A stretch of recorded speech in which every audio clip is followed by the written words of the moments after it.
आम आदमी पार्टी नेताओं द्वारा भाजपा पर आप विधायकों की खरीद फरोख्त करने का आरोप अब बड़ा मुद्दा बनता जा रहा है। इन आरोपों की जांच क्राइम ब्रांच कर रही है और इसी कड़ी में रविवार सुबह भी क्राइम ब्रांच की टीम मंत्री आतिशी के सरकारी निवास पर नोटिस देने पहुंची। दिल्ली पुलिस की टीम शुक्रवार शाम को भी आतिशी के घर गई थी, लेकिन वो घर पर नहीं थी। इसके बाद शनिवार को टीम मुख्यमंत्री अरविंद केजरीवाल के घर पर नोटिस देने पहुंची, जहां काफी हंगामा हुआ। इस बीच आम आदमी पार्टी के प्रवक्ता और मीडिया हेड जैस्मिन शाह और क्राइम ब्रांच के एसीपी पंकज अरोड़ा के बीच काफी बहस हुई और करीब 5 घंटे तक क्राइम ब्रांच की टीम मुख्यमंत्री आवास पर रहने के बाद लौट गई थी, जिसके बाद आप मंत्री आतिशी ने प्रेस कॉन्फ्रेंस करते हुए हमला किया है। आइए सुनते हैं इस दौरान आप मंत्री आतिशी ने क्या कुछ कहा। क्राइम ब्रांच का एक तथाकथित नोटिस लेके पहुंचे। कहते हैं कि ये नोटिस हम दिल्ली के मुख्यमंत्री अरविंद केजरीवाल जी के हाथ में ही देंगे। आज सुबह वही आधा दर्जन क्राइम ब्रांच के अफसर मेरे घर पहुंचे। 2-3 घंटे तक वहां पे इंतजार किया। कभी अंदर गए, कभी बाहर गए, कभी घर के पीछे के दरवाजे पे गए, कभी आगे के दरवाजे पे आए। कहते हैं जी क्राइम ब्रांच का नोटिस है और नोटिस सीधा मंत्री जी के हाथ में देंगे। वैसे तो जो बेचारे क्राइम ब्रांच के अफसर आए, हमें उन बेचारों पे के दया ही आती है। दया इसलिए आती है कि जब पुलिस में आए होंगे, प्रमोशन के बाद इंस्पेक्टर बने होंगे, एसीपी बने होंगे, तो तब सोचा होगा कि पुलिस में आके देश की सेवा करेंगे। तब सोचा होगा महिलाओं की सुरक्षा करेंगे। तब सोचा होगा देशवासियों के लिए कुछ करेंगे। लेकिन आज उन बेचारों को टीवी की एक प्राइम टाइम नौटंकी बना के छोड़ दिया है उनके राजनीतिक आकाओं ने। जब वो बेचारे दिल्ली पुलिस वाले, क्राइम ब्रांच वाले बार बार कहते हैं, कल जैस्मिन जी की उनसे सीएम रेजिडेंस के सामने कुछ बातचीत हुई नोटिस को लेके, तो कहते हैं नहीं, हम मीडिया के सामने नहीं बात कर सकते, हम मीडिया के सामने नहीं बात कर सकते, अंदर आओ, हम मीडिया के सामने नहीं बात कर सकते। तो पूरी दिल्ली में, पूरे देश में क्या मैसेज जाता है? मैसेज जाता है कि दिल्ली पुलिस वाले डरपोक हैं, दिल्ली पुलिस वाले कायर हैं। ये कितने दुख की बात है कि दिल्ली पुलिस के जाबाज सिपाहियों की इमेज आज एक डरपोक इंसान, एक कायर की कर दी गई है, जो मीडिया के सामने बातचीत भी नहीं कर सकता।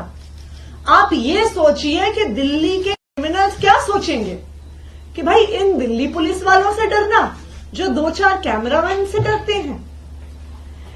एनीवे, तो कल आए क्राइम ब्रांच वाले 3-4 घंटे की इस नौटंकी के बाद मुख्यमंत्री अरविंद केजरीवाल जी को एक नोटिस देके गए। आज सुबह भी मेरे घर आकर भी 2-3 घंटे की नौटंकी के बाद एक ये नोटिस देके गए। अब ये नोटिस भी मजेदार है।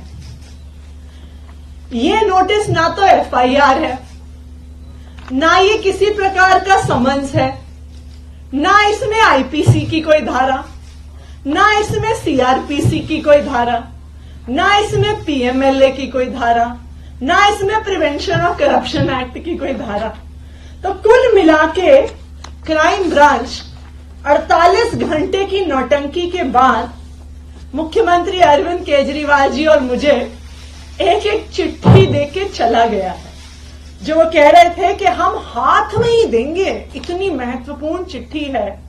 मैं कई बार सोचती हूं कि हमारे तो घरों में कभी अमेज़न वाले आते हैं, कभी फ्लिपकार्ट वाले आते हैं, कभी सरकारी कर्मचारी डाक की फाइलें लेके आते हैं। तो ये तो स्वाभाविक बात है कि वो फाइलें, वो डिलीवरी ऑफिस में ही छोड़ी जाती है। कोई मुख्यमंत्री, कोई मंत्री डाक के डेस्क पे बैठ के चिट्ठी रिसीव करने के लिए नहीं बैठा। लेकिन जो कल हुआ वो उन पुलिस वालों की गलती नहीं है, उनके राजनीतिक आका हैं जो हमसे कुछ सवाल पूछना चाहते हैं। तो वो हमसे पूछना चाहते हैं कि आखिरकार किसने आम आदमी पार्टी के विधायकों को ऑफर दिया। तो मैं दिल्ली पुलिस के राजनीतिक आकाओं को बताना चाहती हूं कि आपको इतनी नौटंकी करने की जरूरत ही नहीं थी। मैं आज प्रेस कॉन्फ्रेंस करके उन सवालों का जवाब दूंगी कि आखिरकार किसने आम आदमी पार्टी के विधायकों को करोड़ों रुपए के ऑफर दिए। वही लोग हैं जिन्होंने 2016 में उत्तराखंड में 9 कांग्रेस के विधायकों को कांग्रेस से तोड़कर बीजेपी में शामिल किया था। जिन लोगों ने उन 9 कांग्रेस के विधायकों को तोड़ा था, उन्होंने ही आम आदमी पार्टी के विधायकों को संपर्क किया। गोवा 2019 जुलाई, जब 14 एमएलए कांग्रेस पार्टी के 17 उनके टोटल विधायक जीत के आए थे, उनके 14 एमएलए कांग्रेस छोड़ के भारतीय जनता पार्टी में चले गए। जो लोग उन 17 कांग्रेस के विधायकों के पास गए थे, वही लोग आम आदमी पार्टी के विधायकों के पास आए। कर्नाटका 2019, मई 2018 में कांग्रेस और जेडीएस की सरकार बनी। एचडी कुमारस्वामी मुख्यमंत्री बने।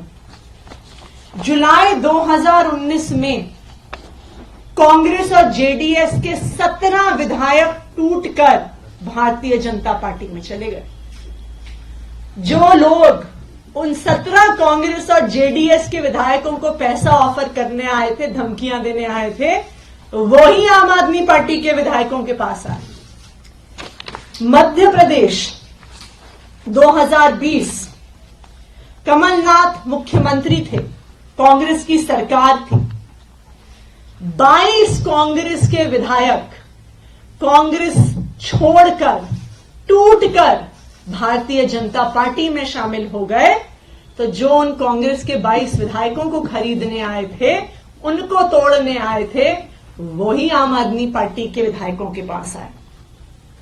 और लेटेस्ट, जो अभी कुछ ही दिन पहले पूरे देश ने देखा, महाराष्ट्र में नवंबर 2019 में उद्धव ठाकरे महाराष्ट्र के मुख्यमंत्री बने। लेकिन 21 जून 2022 को शिवसेना के नेता एकनाथ शिंदे 11 विधायकों के साथ बंबई से सूरत चले गए और शिवसेना छोड़कर भारतीय जनता पार्टी के साथ मिलकर उन्होंने सरकार बना ली।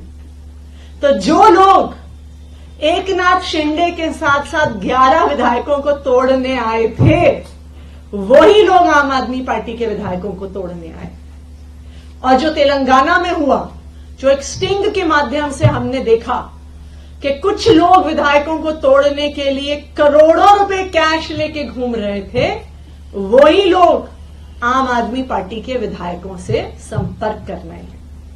तो मैं क्राइम ब्रांच के राजनीतिक आकाओं को बताना चाहती हूं कि आपको भी पता है कि कौन वो लोग हैं जो पिछले 7-8 साल से एक एक करके ऑपोजिशन की सारी सरकारों को तोड़ रहे हैं। और वही लोग हैं जो आज आम आदमी पार्टी के एमएलए से संपर्क कर रहे हैं। फिलहाल इस पूरी खबर पर आपकी क्या राय है, कमेंट सेक्शन में लिखकर जरूर बताएं। बने रहे इंडिया पब्लिक खबर के साथ। हमारे YouTube चैनल को सब्सक्राइब करें और बेल आइकन दबाना बिल्कुल ना भूलें।